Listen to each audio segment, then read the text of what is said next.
not actually two Range Rover Evoques. Well, one of them is, the other is called the Jaecoo J5, which will be launched here in Malaysia very soon in the hotly contested B SUV segment. And I think this car actually shares more than just looks with the Evoque, and all at a fraction of the price.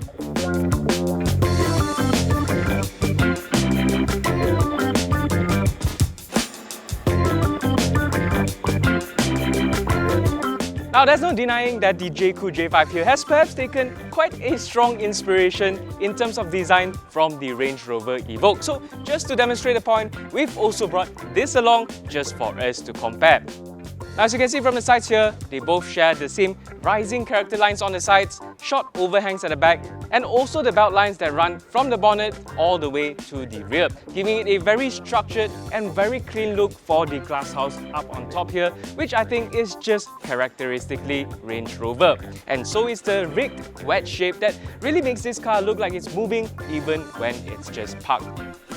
The front is where they've taken more liberties in styling. The big grille in particular is a Jaecoo signature, and the headlights I think is also refreshingly simple, with a very rectangular shape highlighted by the two parallel lines for its light signature.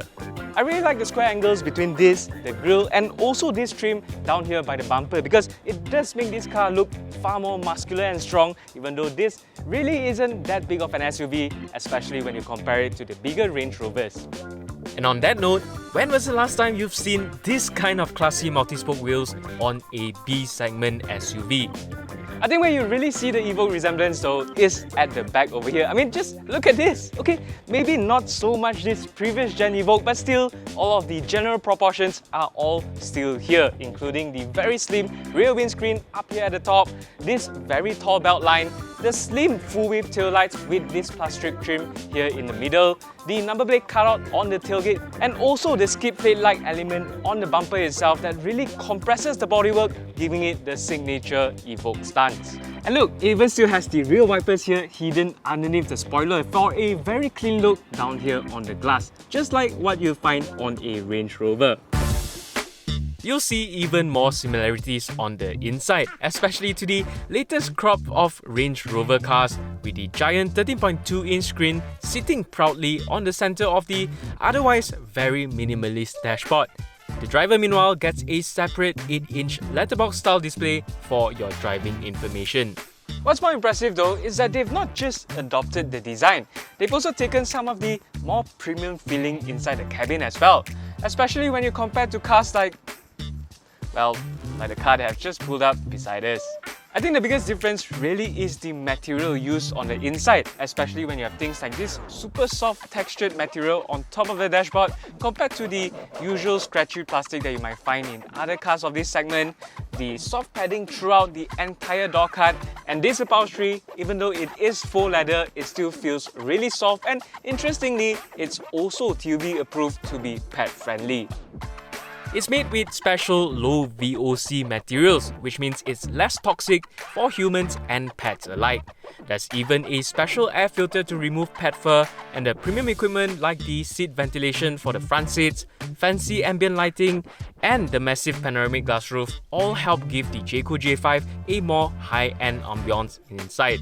But in its quest to emulate its premium counterparts, they might have gone one step too far. Like most modern Range Rovers though, this simplistic interior design does mean that you don't get a lot of physical buttons almost at all, with only 3 over here for your driving mode, your blinkers, and also your central lock. All of your other buttons are integrated directly into the screen itself, but luckily this screen here is actually very easy to use. All of your functions and the displays are all laid out in a very clear, very intuitive manner, and the best part is there are also gestures to help you get to the things that you'll use most frequently. For example, you have your quick settings when you swipe up from the top over there, and to get to your climate control, you just have to swipe up from the bottom over here. And yes, that works when you are using wireless Apple CarPlay and Android Auto. Now, since it has wireless connectivity, you really don't need any sort of USB cables anywhere on this car, since you also have this 50-watt wireless charging pad here with air vents to cool your phone while it's charging. But if you do really need to charge your other devices, there are still USB charging ports down here by the side and also behind the center console. Now on that note, there are actually quite a lot of storage compartments on this center console itself. Now firstly, there's another pad over here for you to put your mobile phones when you don't need to charge it. There's a small storage compartment behind this screen for your smaller items like your smart tags. There's a big compartment down there for your bags, and even the armrest is also pretty big as well. Honestly, I think this car really has one of the best space utilization inside this segment, especially when you compare to that car which pretty much only just has that 2 cup holders. The J5's biggest strength though might actually be its size. Now dimensions wise, the J5 and the Corolla Cross are pretty similar, with the Corolla Cross a little bit longer but the J5 a little wider and taller. Where it truly shines though is in its packaging, because compared to the similarly sized Corolla Cross, the Jaecoo just offers a lot more usable space. I think you'll notice it the most in the back seats. Now this driver's seat is in my usual driving position, and I've still got very good knee room, very good headroom, and very good shoulder room as well. I think 3-person at the back behind here really is not a problem at all. And because this is the petrol version of the J5 with no batteries underneath the floor, they've actually scalloped the floor a little to bring it down a little bit more. And when you pair it to this extended seat base over here, you do actually get pretty good thigh support at the back here. In general, it's just a very comfortable place to be, especially on longer journeys. The kids at the back can also enjoy the built-in karaoke function on longer journeys via a Bluetooth microphone, and with a large 480-litre boot space, which Jaecoo says is the largest in the segment and can be expanded to 1,180 litres with the rear seats folded down, the J5 truly offers space and fun for the whole family.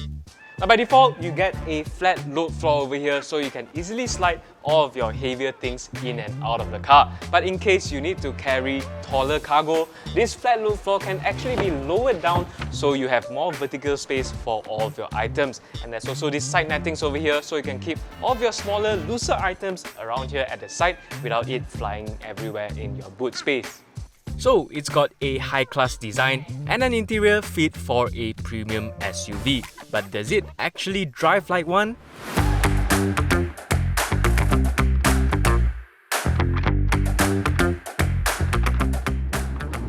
Well, I think in some sense, it actually does.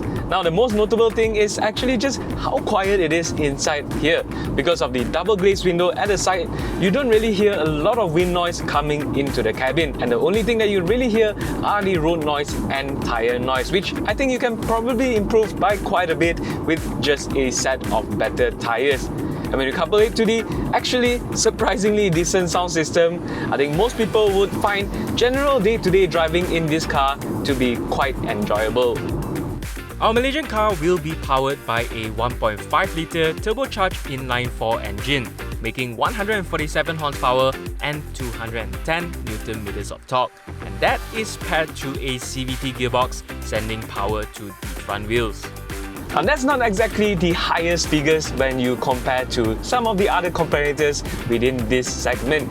But you know what? With the powertrain tuning that they've done to this car, I don't think that it's actually down on power. On city streets, because of the quick response of the powertrain coupled to the pretty decent torque figures, this actually does get off the line pretty quickly. And on the highways, you'll be able to cruise comfortably at the speed limit, and even overtaking is really no issue at all.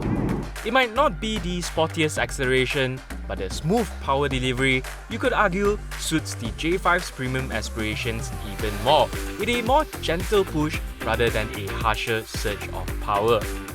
Now the J5 does have one thing that it differs from most other cars in this segment, and that is the multi-link suspension at the back instead of the usual torsion beam. And I think that has actually really helped with the ride and handling of this car. Now it is a little bit on the firmer side of things, so sometimes it can feel a little bit busy, and all of your road imperfections, potholes, and also the rumble strips does get transferred into the cabin by quite a bit. But on the flip side, this car, especially on the highways, does actually feel really composed, or even a little bit stately, almost like it is a bigger car. I think the suspension also does surprisingly well in keeping this car flat and level, with not a lot of the lateral side-to-side movements that you usually find in a tallish SUV like this one. So you do actually feel a lot more confidence going through corners, road undulations, or even just your faster lane changes. Now, to be clear, I still wouldn't call this a properly fun car to drive.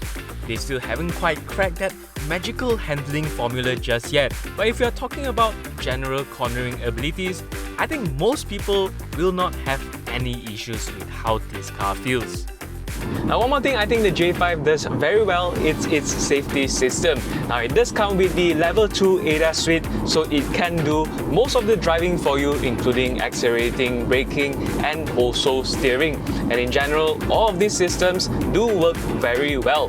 The adaptive cruise control automatically slows down at the tighter bands, and the lane keeping assist also does a very good job in keeping the car centered in the lane. But what actually stood out to me were not the functions themselves, but actually the smaller details. For example, the cameras that automatically turn on when you are doing a tighter turn at lower speeds, or even the settings page for the ADAS systems themselves, which are very clearly laid out and very detailed. And all the features that you don't actually need, you can just turn them off and it will stay turned off. Now, all of these things really just show that they have put in thought behind the design of this car and the systems itself. And it is these little things that really does make the ownership experience feel a lot more premium and also a lot better for the long run.